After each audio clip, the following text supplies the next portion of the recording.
Fala pessoal, tudo bem? Aqui é o canal Resenha Forense, eu sou o professor Marcelo, né? Como eu sempre faço assim. Vamos lá, Marcelo, este é o canal Resenha Forense. E você está numa aula do nosso curso de processo penal. Mais precisamente a nossa aula 25. Olha aí que beleza, 25. Caramba, 25 dias seguidos gravando processo penal. Que bênção, hein? Bom, por favor, inscreva-se aqui no canal, tá? Faz toda a diferença. Vocês não sabem quão importante é isso para a gente crescer. O meu sonho é chegar a 100 mil inscritos. Ajude a Resenha Forense fazendo a sua inscrição, indicando o curso ou alguma coisa do canal para os seus amigos. Explore nossas playlists, veja o nosso conteúdo restante. Enfim, tem muita coisa para você aprender aqui, tá? Processo Penal, aula 25, siga-nos nas redes sociais também, @Resenha Forense na rede vizinha. Nós estamos estudando competência criminal ainda. Eu sei que cansa, mas pessoal, vamos lá, né? Resolver de vez isso aí. Mais precisamente ainda, estamos numa aula, ou nas aulas, sobre conexão e continência. Nas aulas passadas, mais recentes, falávamos da conexão e exploramos todas as conexões, não é mesmo? E hoje a gente vai falar da continência. Então vamos lá, item 3.3, é isso? Desculpem-me, 3.5.5. Aliás, já ia me esquecendo. Eu coloco os itens assim, não é à toa, para você se localizar no nosso material, que pode ser acessado no link aqui embaixo. Então vamos lá, item 3.5.5. Quando eu falo aqui embaixo, na descrição do vídeo aqui no YouTube, ó, tem alguma coisa ali, clica ali que vai ter um link, tá? Hipóteses de continência. Hipóteses de continência. Vamos falar das hipóteses de continência. Lembrando que a continência... Deixa eu levantar a luz um pouquinho, né? A continência, a luz está tampando, eu sei disso. Continência tem o mesmo fundamento prático, digamos assim, da conexão. Lembra aquela aula lá que eu explorei? Fundamentos ou razões práticas desses institutos conexão e continência? Remembra o que eu falei lá para pensar aqui na continência, tá? Vale muito a pena. Mas vamos lá. Na continência, e agora eu estou citando José Frederico Marx. Ele fala assim, ó. Segundo José Frederico Marx, para José Frederico Marx, na continência, ele fala assim, na continência,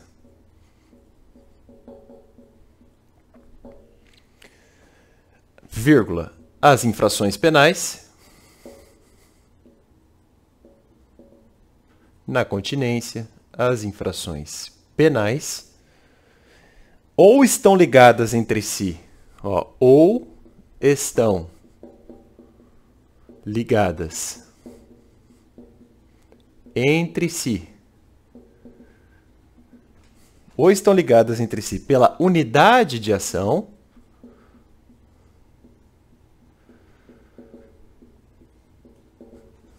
ou estão ligadas entre si pela unidade de ação, vírgula, ou então,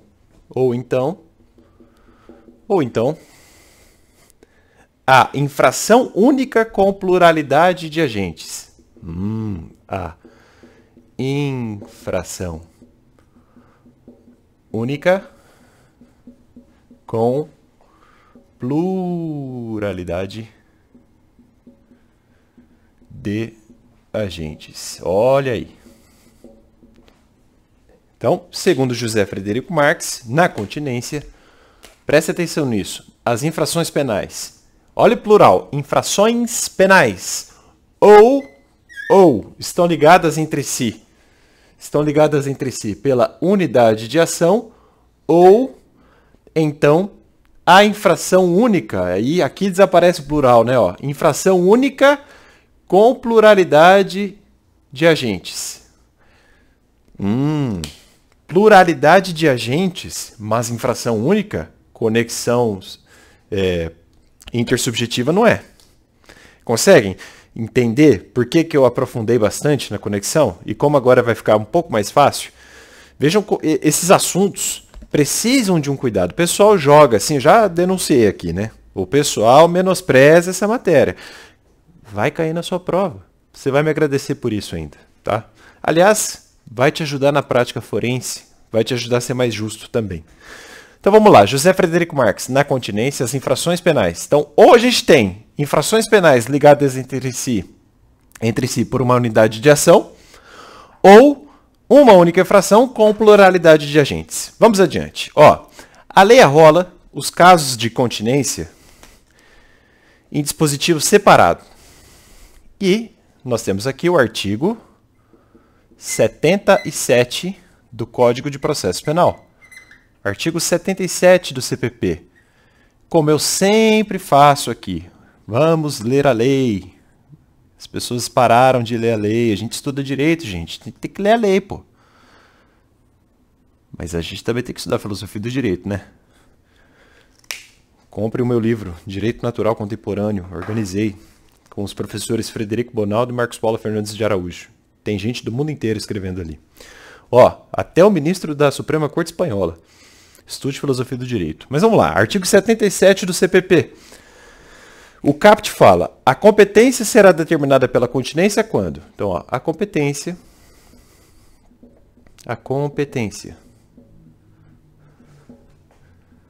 será determinada pela continência. Vai ficar apertado, tá, pessoal? Quando? Dois pontos. Quando? Dois pontos. Aí agora vem a pauleira, né, da lei. Ó, dois incisos. Primeiro inciso do artigo 77 do CPP. A competência será determinada pela continência quando? 1. Duas ou mais pessoas. Duas ou mais pessoas. Duas ou mais pessoas forem acusadas pela mesma infração. Duas ou mais pessoas forem acusadas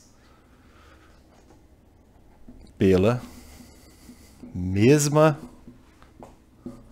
infração. Esse é o inciso 1, mais fácil de lembrar.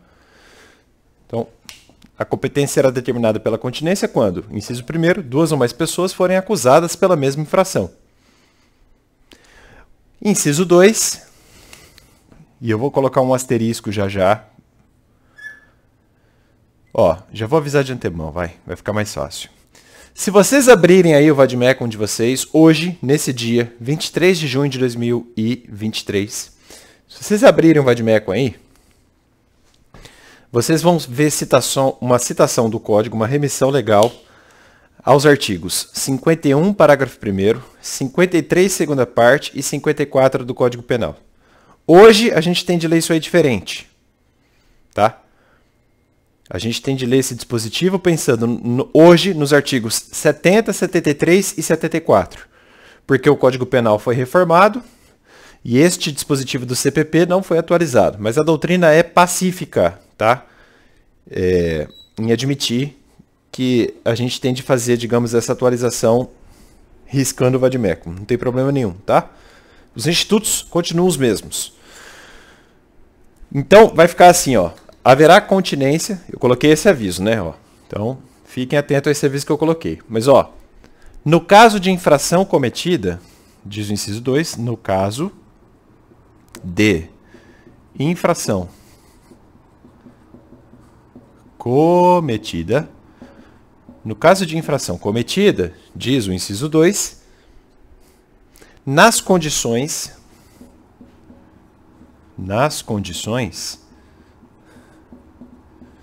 previstas nos... Aí eu vou abrir uma chavinha aqui que vai ficar mais fácil, quer ver? Ó? Nos artigos. E aí eu vou abrir chave, ó. Nos artigos. 3 setas aqui. nos artigos 70, 73 e 74, todos do Código Penal. 70, 73 e 74. Aqui, ó,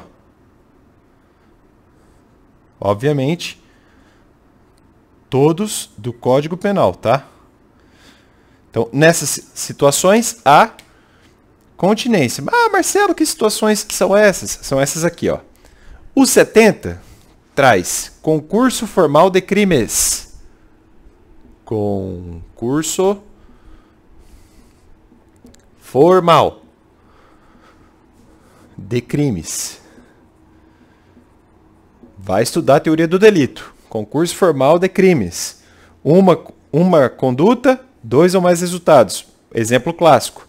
A atira e, com um só tiro, mata B e C. Concurso formal de homicídios. Aí você tem que avaliar se tem dolo único ou não, enfim. Tá? 2. Aberratio ictus. Aliás, artigo 73. Aberratio ictus. Aberratio ictus. Ou erro na execução. É o famoso erro na execução. E artigo 74. Aliás, aqui ó, é o 73, segunda parte, tá? Ó. Aqui, então, 73. Esse aqui, ó. Segunda parte. Vale salientar. Aberratio ictus é a segunda parte do 73. E por fim, 74, segunda parte também, ó. Também a segunda parte do 74, atualizando aí o seu CPP. Aberratio criminis. Aberratio criminis. Se você não está lembrando disso, vai estudar a teoria do delito. E tem aula aqui no canal, hein? Lá em teoria do delito, lembra? Aberratio criminis. Está mal escrito, mas dá para ler, né? Só para lembrar, na aberratio ictus, ou erro na execução, o sujeito atinge a pessoa avisada mais outra pessoa. Então aqui, ó, na aberratio ictus, é pessoa, a relação é de pessoa com pessoa, lembra? Os bens jurídicos, né? O objeto do crime, enfim, objeto material do crime. E aqui na aberratio ictus, 74, segunda parte do CP, o sujeito ativo alcança o resultado pretendido, causando, além dele, outro delito. Então, é resultado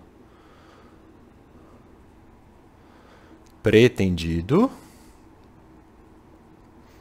mais outro delito. Certo? Aberratio ictus, a relação de pessoa a pessoa. Eu não vou aprofundar porque é assunto para a teoria do delito, tá? E aberratio ictus, resultado pretendido e outro delito. Concurso formal é mais tranquilo, 70 do CP. Certo?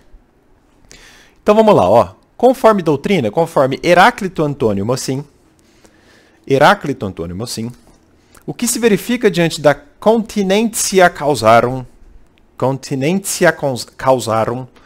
nos lindes do artigo 77 do Código de Processo Penal, é uma identidade de causa petendi. Olha aí, ó.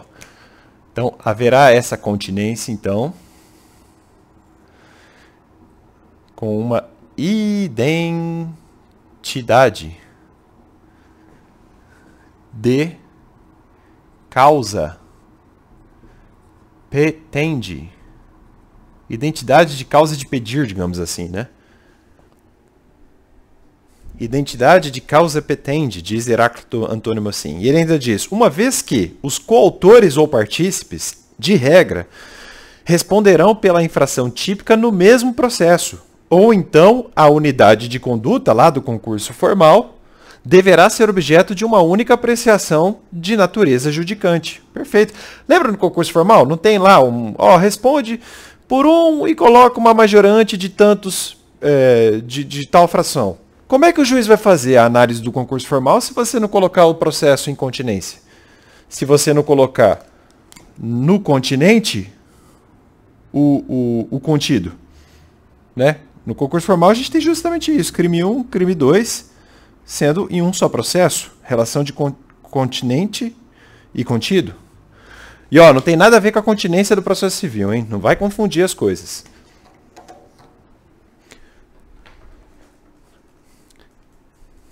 Então, Heráclito Antônimo assim, identidade de causa petendi, né? Uma vez que coautores ou partícipes de regra responderão pela infração típica no mesmo processo,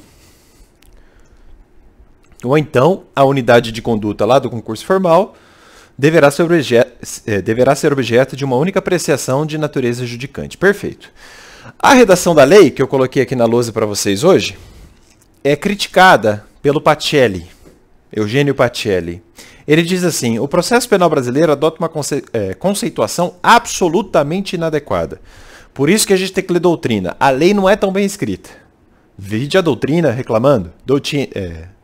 Diz ainda Pacelli, ó, não há na continência processual penal, ele não está falando de processo civil, ele está falando da continência processual penal, com efeito, olha aí, ó, nenhuma relação de continente para conteúdo e tampouco identidade de partes. Até aquele desenho que eu fiz aqui, eu até falei, deixa para lá.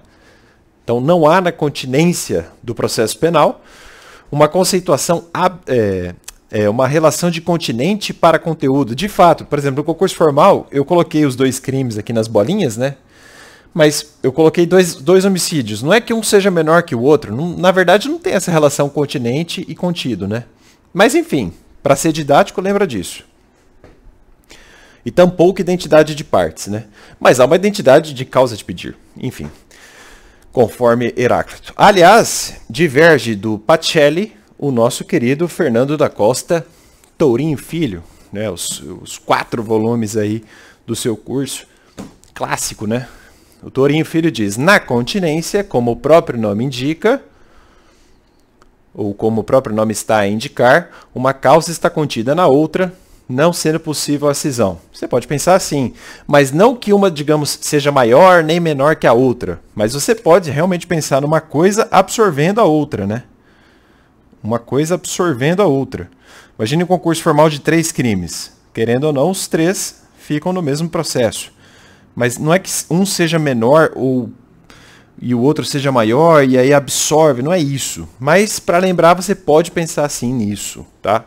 Com todos os asteriscos da aula de hoje, tá? Na próxima aula, vou quebrar o vídeo, e vocês sabem que eu estou indo bem devagarinho aqui, a gente vai estudar a continência por cumulação subjetiva, que é a do artigo 77, inciso 1º. Ou seja, subjetiva, né? Cumulação subjetiva. 2 ou mais pessoas forem acusadas pela mesma infração. Isso é a continência por cumulação subjetiva. Mas isso é um assunto para a próxima aula. Vale a pena a gente gastar um tempinho nisso aqui e até entender qual é a diferença entre a continência por cumulação subjetiva, do inciso 1º do artigo 77, para aquela conexão intersubjetiva por concurso que a gente estudou nas aulas passadas, que a gente estudou na aula passada, né? Mas isso é um assunto para a próxima aula. Tchau, tchau.